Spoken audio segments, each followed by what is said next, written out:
ركلة الجزاء. هشام تنطلق بهذه الركلة الأولى لينسيني على مانويل نوير. الألمان يتعملقون في ضربات الترجيح. هذا تاريخ واحصائيات بين اليورو وكأس العالم.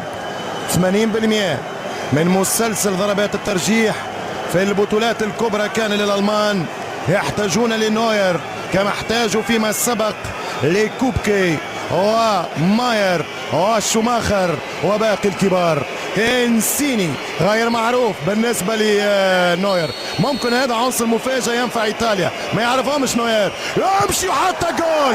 ما يعرفهمش نوير. نوير خذا اليمين. انسيني امام جمهوره وقدام جمهوره يحطها في يساره ويقول له انا ريت زيرو يا الالماني. 1-0 انسيني.